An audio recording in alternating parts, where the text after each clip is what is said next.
وأقول أرجوكم كفاكم لعبا على مشاعر التونسيين، فوالله إني أخجل من إيهامكم للناس أنكم المتحدثون باسم الإسلام، وأنكم صائنوا الإسلام، وأن الإسلام سيذهب بذهابكم.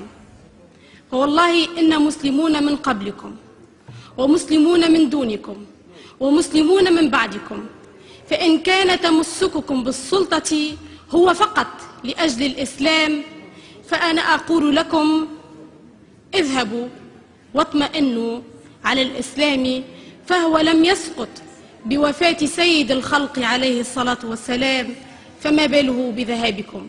أن هذا الدستور هو للأجيال القادمة، فلا تصدروا كراهيتكم وحقدكم وممارساتكم الإقصائية إلى جيل نأمل أن يحمل المشعل وأن يكون خيرا منا بكثير.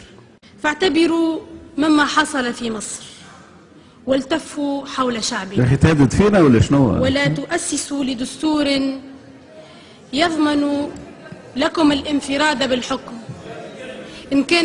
إن كان المقال يعنيك سيدي فهذا تهديد، لكن هو نصيحة. اختصري وقتك انتهى. عندي 10 دقائق مازال. لا وفاو 10 دقائق ودخلنا في الحصة الإضافية.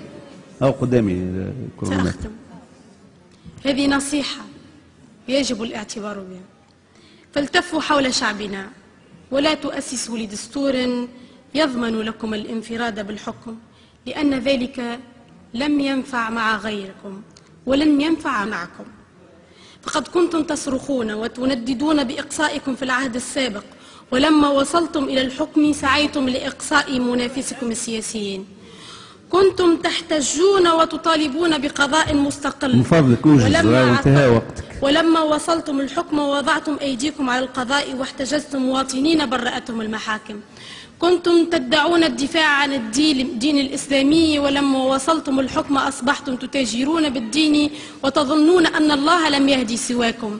في عهدكم سمعنا عن جهاد النكاح، في عهدكم أصبح الجهاد في سوريا، في عهدكم عصابات الإجرام تعيث في الأرض فسادا بعنوان حماية الثورة، في عهدكم أدخلت الأسلحة إلى بلادنا، في عهدكم لغم جبل الشعامبي، في عهدكم جوبها الشعب بالقمع وضرب بالرشي، في عهدكم كفر المعارضون، في عهدكم اغتيل لطفي نقب، في عهدكم اغتيل شكري بالعيد، في عهدكم اعتدي على السفارات.